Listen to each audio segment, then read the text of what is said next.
그거는 일종의 그 호르몬이 나오는 레벨이 일정한 거는 그냥 재면 돼요. 근데 변화가 심한 거는 그냥 잴 수가 없어요. 이게 높은지 낮은지 알 수가 없잖아요. 그래서 일종의 그 기본은 당연히 그냥 레벨 체크예요. 그냥 레벨 체크하면 돼요. 근데 일중 변동이 심한 거는 다르게 해야 돼요. 그래서 일중 변동이 심한 게 크게 세 가지예요. 그로스 호르몬 아시죠? 그래서 IGF-1으로 측정해야 된다는 거 아시죠? 그로스 호르몬이랑 그리고 부신에서 나오는 거 코티졸 그 기출문제도 있죠. 오전 8시에 가장 높다고. 변동이 심하잖아요. 그거는 그냥 못 재요. 다르게 검사를 해야 돼요. 그리고 알도스테론도 그건 체 상태에 따라 그 분비량이 달라질 거 아니에요. 그래서 걔네들도 그냥 못 재요. 그리고 하나 더 있었던 것 같은데 잘 기억이 안 나네요. 어쨌든 그렇게 분비량이 변하는 건 다른 방법으로 재요. 그 다른 방법으로 재는데 가장 큰 원리가 네거티브 피드백을 이용하는 거예요. 결과를 더 망가뜨려서 더 망가뜨리면 네거티브 피드백 때문에 정상으로 돌아올 거 아니에요. 망가뜨려 볼 테니까 네가 정상으로 돌아오나 한번 보자가 검사예요. 나중에 다시 한번 체크할 때니까 그렇게 개념만 갖고 가시면 되고요. 치료는 브로모크리틴인 거 아시죠? 메스 이펙트 있어도 시약 결손까지 있어도 일단 브로모크리틴이에요. 크게 줄기 때문에. 왜냐하면 얘는 도파민 아고니스트죠. 도파민이 프롤락틴 분비를 줄이니까요. 그리고 프롤락틴은 기능성 뇌하수체 종양 중 가장 흔하고요. 종양이 뭐 이거는 그냥 확인하시고 하면 되고요. 그래서 프롤락틴은 기출문제 풀어보시면 아시겠죠. 어렵지 않아요. 그로스 호르몬.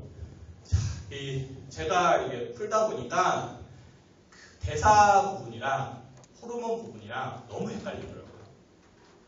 분명히 진단도 OGTT 쓰고 인슐린 인듀스트 하이포글리세미아 쓰는데 그리고 뭐 사이로이드 호르몬은 사이로이드 톡시코시스가 있을 때 인슐린 분비가 자극이 돼서 하이포칼레미 파랄라이시스가 일어난다고 하는데 도대체 이 호르몬들이 어떤 역할을 하기에 자꾸 이렇게 나오나 그때그때 외우면 헷갈려요. 근데 이렇게 딱 정리를 하고 가시면 나중에 그런 지식 나왔을 때 흔들릴 수가 없거든요. 체크 한번 하고 넘어갈게요. 자, 그로스 호르몬 하는 역할이 뭐죠? 몸을 키우는 거예요. 몸을 키우는 거. 그러면 그 연료가 되는 건 혈중으로 내보내야 돼요. 그러니까 혈당이랑 프리팩티 엑시드는 혈중에 늘어나요. 우리 몸이 자라는 거잖아요. 아미노산은 어떻게 해야 되겠죠? 써야겠죠. 피해 있는 거 끌어다가 아미노산은 써요. 그래서 혈중에 늘어나는 건 혈당이랑 프리팩티 엑시드예요. 이해하시면 그냥 돼요. 자, 코티졸은 뭐냐? 이 코티졸 원리 이해하시면 나중에 주소도 뭐 안 외우셔도 되거든요. 주소도 그냥 나오거든요. 왜냐하면 이런 원리에 의해서 그런 증상들이 나오는 거니까. 자, 코티졸의 역할은 뭐냐? 응급 상황에서 나한테 필요한 모든 물질을 바깥으로 혈중으로 내보내는 게 코티졸의 역할이에요. 코티졸은 그 응급 상황에서 도망가게 하는 그런 역할을 하는 걸 아시잖아요. 그러니까 혈당 당연히 높여야겠죠. 그리고 아미노산도 그 에너지원을 쓸 수 있기 때문에 높여요. 또 지방도 높여요. 지방도 높여. 근데 지방 축적이라서 그렇죠. 사람이 그 에너지가 모자랄 때는 코티졸이 지방까지 파괴를 해요. 다 파괴를 해요. 지방만 파괴를 하는 게 아니라 그 피부에 있는 두어지까지 파괴를 해요. 뒤에 다시 한번 설명드릴 거예요. 다 파괴해서 내보내요. 혈중으로. 근데 지방이 축적되는 경우는 어떤 경우냐? 어차피 에너지가 많아서 굳이 파괴하지 않아도 될 때는 지방은 축적을 해요. 그래서 문페이스랑 센트럴 오베시티가 생기는 거예요. 팔, 다리에 있는 근육은 다 파괴를 해가지고 작아지는데 어차피 몸에 에너지는 충분하니까 굳이 지방까지 파괴할 필요 없고 지방은 축적을 해요. 그래서 센트럴 오베시티랑 그 문페이스가 생기는 거예요. 그리고 사이로이드 호르몬은 다 높여요. 사이로이드 호르몬과 코티졸의 역할은 같다고 생각하시면 돼요. 아까도 코티졸 말씀드렸죠. 원래는 지방도 높이는 거예요. 그러니까 사이로이드 호르몬도 코티졸도 다 높인다. 대신 코티졸은 지방 축적이 있다. 그거 아시면 되고요. 밑에 제가 붙여놓은 거 사이로이드가 그 인슐린 분비 자극에서 그 하이포칼레미 파랄라이시스 일으킨다고 아마 기출문제에 나와 있어요. 기출문제에 있는 거거든요. 그래서 헷갈렸어요. 사이로이드 호르몬이 그러면 혈당을 줄이는 역할을 하나? 근데 찾아봤더니 줄이는 역할을 하는 게 아니에요. 혈당을 높이는 역할을 해요.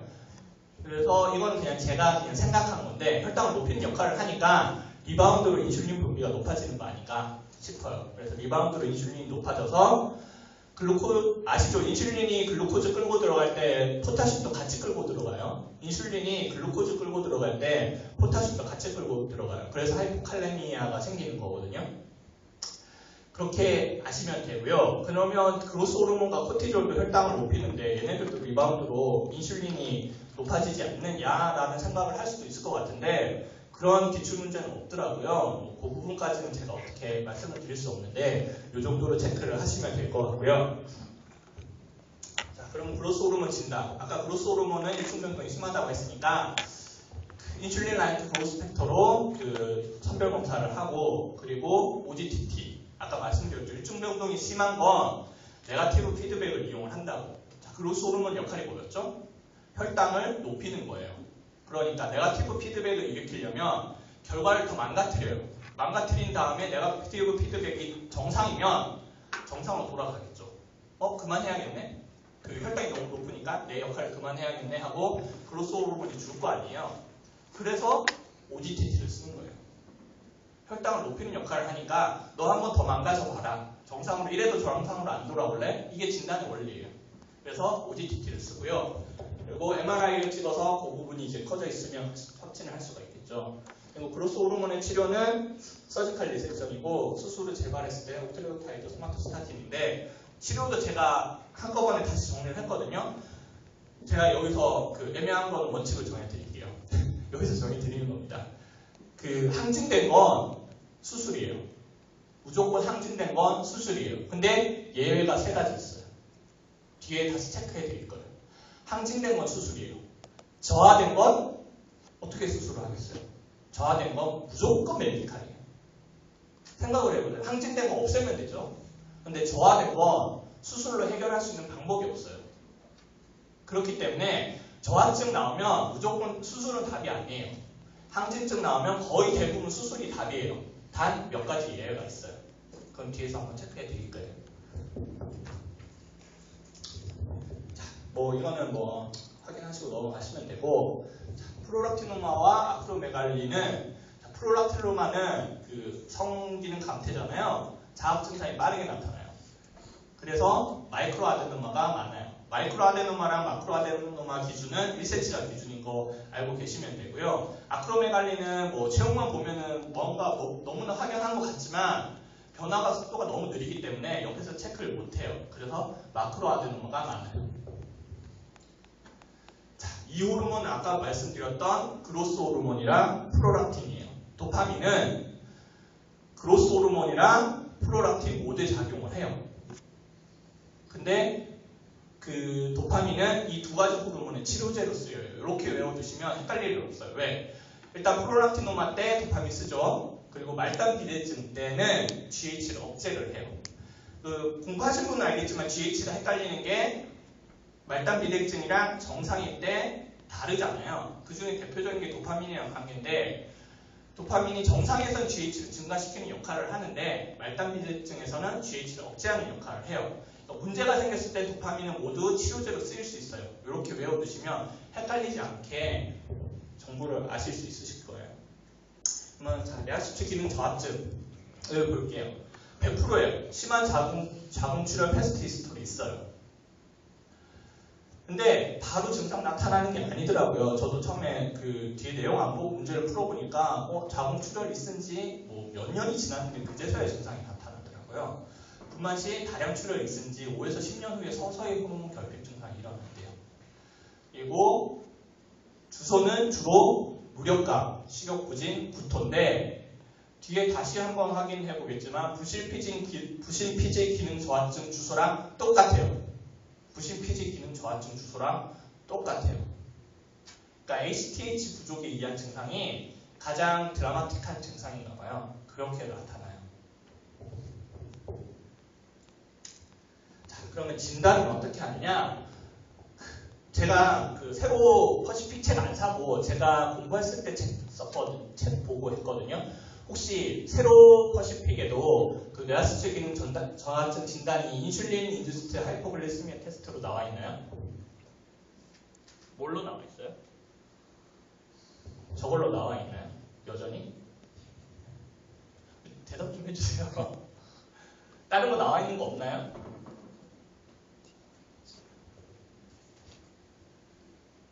저랑 얘기하기 싫어서. 네, 인슐린 인듀스 하이포글라이세미아 그걸로 테스트가 나와 있어요. 가장 적절하다고. 네. 근데 제가 찾아본 책에 의하면 그 뒤에 부신피지 기능 저하증에는 그렇게 나와 있죠. 인슐린 인듀스드 하이포글라이세미아 테스트를 쓸 수 있으나 너무 환자가 힘들어하기 때문에 쓰지 않는다라고 제가 공부했던 책에는 그렇게 나와 있더라고요. 근데 다른 책 찾아보니까 뇌하수체 기능 저하증도 요즘 잘 안 쓴대요. 그 이유가 환자도 너무 힘들어하고 의사도 너무 긴장된대요. 왜냐하면 저혈당 잘못됐다가 확 갈 수가 있기 때문에 옆에서 긴장하고 있어야 되기 때문에 요즘 웬만하면 안 쓴대요. 오히려 GH랑 ACTH 분비 자극을 통해서 검사를 하는 게 요즘 더 추세래요. 뭐 국시 문제는 어떻게 나올지 저는 모르겠어요. 근데 뭐 현장에서 이렇다고 하니까 그렇게 알시면 되고, 그분은 인슐린 인듀스트 테스트가 싸다는 장점 외에는 하나도 없다라는 식으로 기술을 해놓으셨더라고요. 그 GHRH랑 CRH를 자극을 통해서 하는 경우가 오히려 더 많다. 그래서 부신피지 기능 저하증 진단도 어떻게 하죠? 급속 ACTH 자극으로 하죠.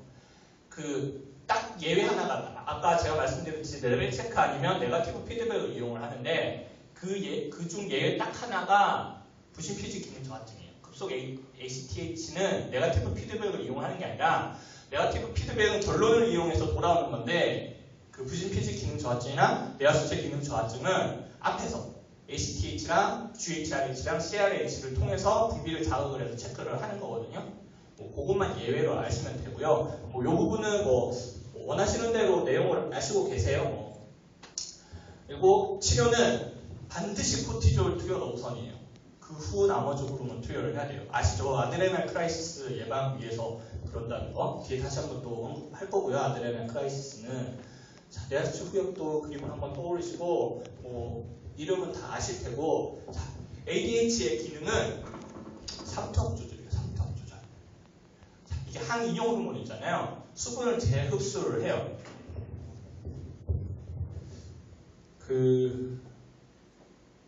설명드릴까요?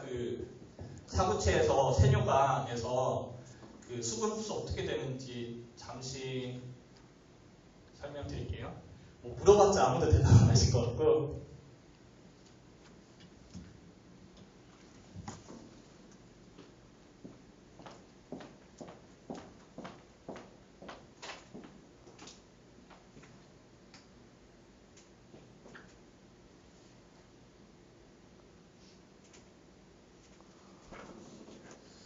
이게 이제 사구체고 세뇨관인데, 여기가 근위세뇨관이고 헬레스 루프고 원위세뇨관이고 집합관이에요.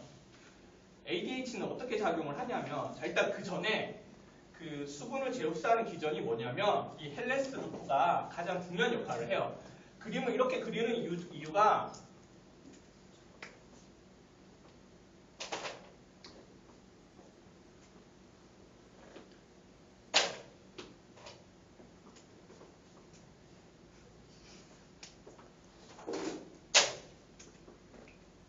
여기가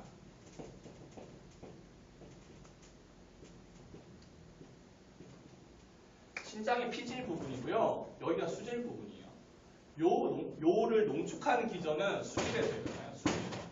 어떻게 하냐면 헬렌스 루프에서 여기 수질 부분을, 아마 제가 기억이 정확한지 모르겠는데 1000ml 오스몰까지 이 주변 간질 부분을 진하게 농축을 시켜요. 진하게. 재흡수를 통해서 여기를 진하게 농축을 시켜요. 그래서 수질 부분은 되게 고농도예요. 우리 몸 정상 오스몰로가 몇이죠?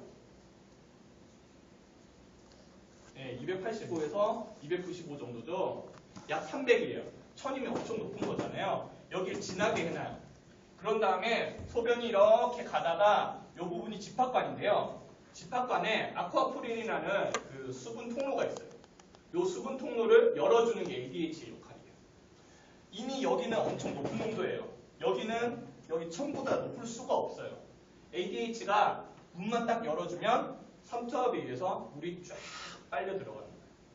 그래서 요는 농축이 되고 수분이 재흡수되는 거거든요.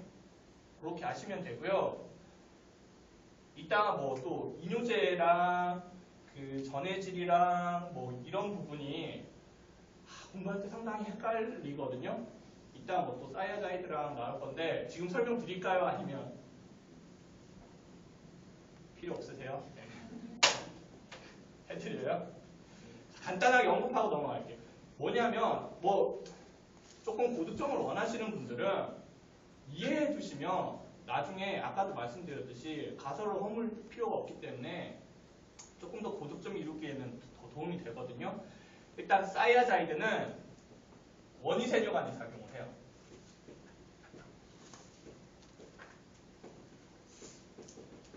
그리고 여기서 무슨 역할을 하느냐? 원위세뇨간에 있는 채널이 NA랑 CL을 재흡수하는 채널이 있거든요. 그 부분을 막아요. 그래서 빠져나가게 하는 거고요. 여기 루프 이뇨제는 프로세마이드 같은 루프 이뇨제는 여기에 NA랑 뭐 NaKCl이었나? 아니다. NaKCl만. NA랑 또 다른 양이온 하나 제가 기억이 안 나네요. 또 다른 양이온 하나랑 또 ECl-를 재흡수하는 통로가 있어요. 그 부분을 막아요.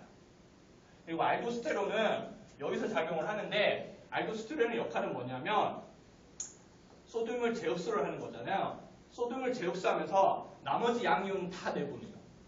그 음양 그 차이를 유지를 하기 위해서 그냥 소듐만 재흡수를 하면 나머지 양이온은 모두 내보내는 게 알도스테론이에요. 그냥 러프하게 일단 이렇게만 알아두시고요. 이따가 뒤에 항상 헷갈리는 게 또 칼슘이잖아요. 칼슘이 그 사이아자이드에서는 칼슘이 높아지죠. 프로세마이드는 오히려 하이포칼레세미아에서 그 작용을 하죠. 그리고 그 하이퍼칼세미아 치료 때는 그 막수액을 줘가지고 칼슘을 떨어뜨리잖아요. 상당히 헷갈리잖아요. 그 부분을 이따가 다시 한번 설명을 드릴게요. 러프하게 말씀드리면 칼슘이랑 소듐은 이동 방향이 같아요. 그렇게 아시면 돼요. 소듐이랑 칼슘은 이동 방향이 같아요. 단 헬렌스 루프랑 그 근위세뇨간이랑 헬렌스 루프까지는 칼슘이랑 소듐이랑 이동 방향이 같아요. 근데 원위세뇨간이랑 알도스테론이 작용하는 부위는 칼슘이랑 소듐이랑 익스체인지가 돼요. 소듐이 들어오면 칼슘이 나가고 칼슘이 들어오면 소듐이 나가요. 그렇기 때문에 사이아자이드는 소듐을 내보내는 역할을 하잖아요. 이뇨제니까 소듐을 내보내는 역할을 하잖아요. 그래서 칼슘을 높여요. 루프 이뇨제도 소듐을 내보내는 역할을 하잖아요. 이동 방향이 같기 때문에 칼슘도 나가요. 그렇게 아시면 되고요. 그럼 왜 전체적으로 소듐이랑 칼슘이랑 이동 방향이 같냐라고 말씀을 드렸냐면 아시다시피 모든 재흡수의 거의 대부분은 근위세뇨간에서 이루어져요. 여기서 양의 절대적인 부분이 이루어져요. 그래서 양의 절대적인 부분은 소듐이랑 칼슘이랑 같이 이동해요. 그래서 하이포칼세미아 때 수액 치료가 도움이 되는 이유가 물을 부어주는 의미도 있지만 소듐을 부어줘요. 그래서 소듐이랑 물을 같이 부어주면 얘가 소듐이랑 물을 재흡수를 못하겠죠. 재흡수를 못하면 칼슘도 못 들어와요. 그래서 칼슘의 수치가 떨어지는 거거든요. 더 헷갈리나요? 이따가 어차피 다시 나오니까요. 그때 다시 한번 설명을 드릴게요. 그렇게 아시면 되고요. 그래서 ADH는 그 아쿠아포린을 열어주고 그 헬렌스 루프에서 만들어준 그 구신 시질의 고상투압을 이용을 해서 아쿠아포린의 그 문만 열어줘서 그 ADH를 물을 재흡수를 하는 역할을 한다고 생각을 하시면 되고요. 그리고 물이 모자랄 때는 대부분 ADH는 크게 작동을 안 해요. 물이 모자랄 때. 체액량이 한 10에서 20% 정도 감소를 해야 그때서 ADH가 무기를 작동을 하고요. ADH를 평소에 영향을 미치는 거는 삼투압이에요. 삼투압. 그래서 제가 누가 하이퍼나트레미아 설명을 하다는 걸 여기저기 빠지는데 하이퍼나트레미아 누가 그 질문 올려놓은 거에 제가 댓글 단 거 보셨나요? 보신 분? 다시 설명. 아니 그 의사 표현을 확실히 해주세요. 왜냐하면 제가 이렇게 자꾸 설명하다 보면 너무 깊이 들어가는 감도 있고, 근데 요걸 아시면 분명히 도움이 되는 부분이고, 여러분들이 필요하면 제가 설명을 드리는 거고요. 필요하지 않으면 넘어가면 되는 거거든요. 자, 그러면 하이퍼나트레미아랑 어떤 수액이랑 전해질 부분에 대해서 일단 러프하게라도 설명을 했으면 좋겠다고 하시는 분 손 들어주세요. 안 했으면 좋겠다고 생각하십니까? 네, 알겠습니다. 알아두시면 도움 많이 되실 거예요. 그 수액이랑 전해질 부분에서 일반적으로 하이퍼나트레미아가 생기는 기전은 소듐이 많아져서 생긴다고 생각하십니다. 다들 뭐 설명 안 해도 될 것 같은데요? 하이퍼나트레미아는 절대 소듐이 많아져서 생기는 경우는 거의 없어요. 아시다시피 모든 이동은 물의 이동은 삼투압에 의해서 이동을 해요. 소듐을 끌어당기면 물도 같이 들어와요. 그렇기 때문에 소듐을 많이 먹는다고 해서 물론 여기에다 그 뽑고 그 뭐 3% NaCl을 퍼붓는 경우는 예외고, 그렇지 않은 경우는 소듐이 많아져서 하이퍼나트레미아가 생기는 경우는 없어요. 오히려 하이퍼나트레미아가 생기는 건 물이 적어져서요. 물이 적어졌을 때 하이퍼나트레미아가 생기고요. 물이 많아지면 하이포나트레미아가 생겨요. 그래서 SiADH의 가장 큰 주소는 저나트륨 혈증이잖아요. 물이 많아져서 저나트륨 혈증이 생겨요. 그러면 소듐이 많아지고 소듐이 적어질 때 무슨 현상이 생기냐? 소듐이 많아지면 몸의 체액량이 늘어나요. 소듐이 적어지면 몸의 체액량이 줄어요. 다시 정리를 하면 물의 양의 증감은, 그러니까 소듐의 양의 증감은 그 체액량의 증감을 유도를 하고요. 물의 양의 증감은 소듐 농도의 증감을 이야기를 해요. 그렇게 아셔야 돼요. 이걸 약간 러프하게 설명을 드린 거예요. 100%는 아니지만 거의 대부분은 이러한 기전에 의해서 이루어져요. 그렇게 일단 러프하게 아시고요. 제가 거기 댓글 달아놓은 거 보시면 조금 더 자세하게 설명드려놨으니까 거기 하이퍼나트레미아 수액치료 뭐 질문 올린 거에 댓글 보시면 조금 더 자세하게 아실 수 있으실 거예요. 일단 그렇게 알아두시고요.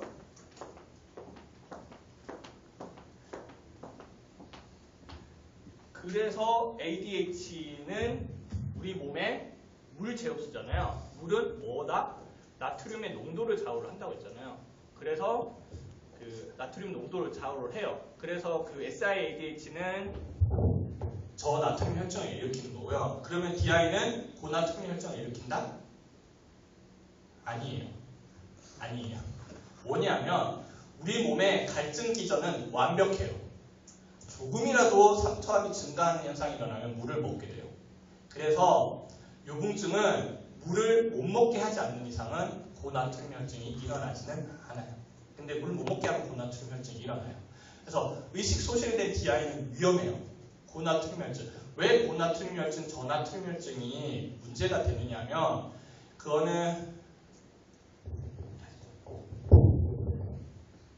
수분 재분포는 모든 건 삼투압에 의해서 일어나요. 수분 재분포는 다 삼투압에 의해서 일어나거든요.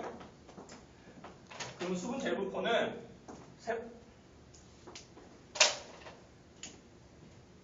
세포 내가 있고요.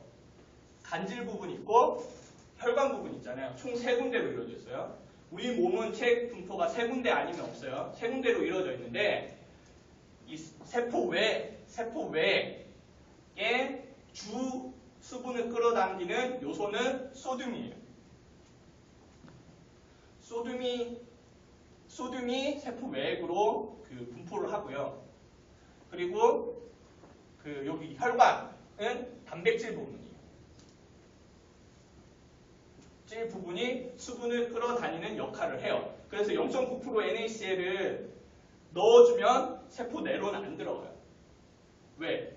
어차피 삼투압에 의해서 이동을 하는데 0.9% NaCl은 원래 삼투압이랑 같은 삼투압이기 때문에 세포 외 간질 부분이랑 혈관 부분에 분포를 해요.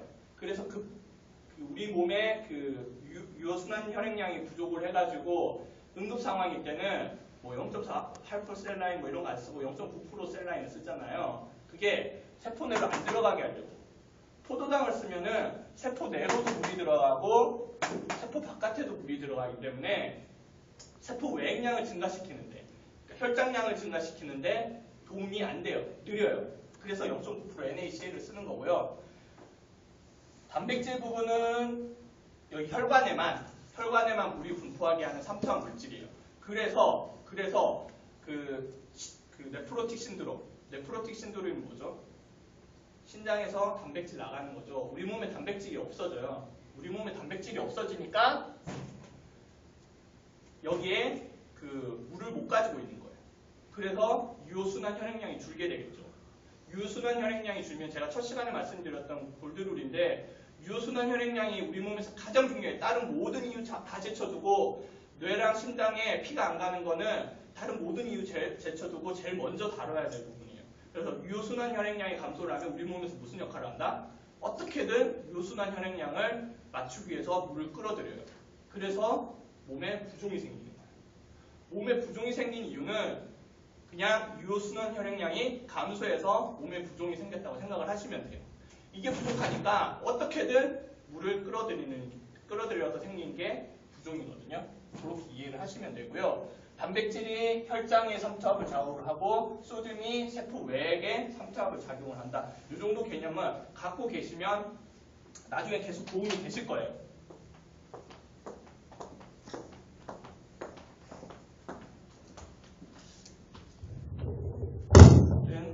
그렇게 아시면 되고요. 삼투압 부분 그렇게 아시면 되고요. 자, 그럼 SIADH. 요거는 문제 판별하기 되게 어려워요. 왜? 문제에 주어지는 게 별로 없어요. 문제에 주어지는 게 저나트륨 혈증밖에 없어요. 그래서 문제 판별하기가 조금 어려운 부분이 있거든요. 그러면 일단 저나트륨 혈증이 보였을 때 우리가 접근 방법을 알아야 되잖아요. 요건 퍼시픽에 없는 내용이에요. 퍼시픽에는 이런 내용이 있긴 한데 다시 한번 좀 설명을 드리면 저나트륨 혈증이 보이면 가장 먼저 체크해야 될 내용은 세포 외액량이 증가를 했느냐, 세포 외액량이 정상이냐부터 체크를 해야 돼요. 아까도 말씀드렸듯이 저나트륨 혈증이 일어나는 가장 큰 원리는 우리 몸에 물이 많아진 거예요. 물이 많아진 거. 그래서 세포 외액량이 증가한 경우는 아까도 말씀드렸듯이 유효순환 혈액량이 감소해서 그래요. 일단 신부전 같은 경우에는 피를 잘 못 짜주잖아요. 그러니까 당연히 유효순환 혈액량은 줄어들겠죠. 그러니까 우리 몸은 어떻게든 늘리려고 물을 몸으로 끌어들여요. 그래서 신부전 때 부종이 생겨요.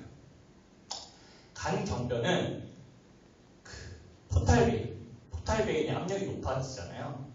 포탈베인의 압력이 높아지면 간을 거쳐서 심장으로 혈액이 들어가야 되는데 심장으로 혈액이 못 들어가죠. 혈액이 정체가 되죠. 그러면 유효순환 혈액량은 감소하게 되겠죠. 그러면 우리 몸은 다른 거 다 제쳐두고 무조건 물을 끌어들여요. 그래서 부종이 생겨요. 아까 심증후군은 설명 한번 드렸죠. 단백질 빠져나가서 삼투압 물질이 줄어들어서 그렇다고. 그래서 유효순환 혈액량 감소하면 무조건 부종이 생겨요. 그렇게 아시면 되고요. 그러면 부종이 없는 세포 외액량이 정상인 경우는 어떻게 접근을 하느냐. 위에 같은 경우에는 분명히 신부전, 간경변, 신증후군 같은 경우에는 다른 어떤 주소들이 주어줄 거예요.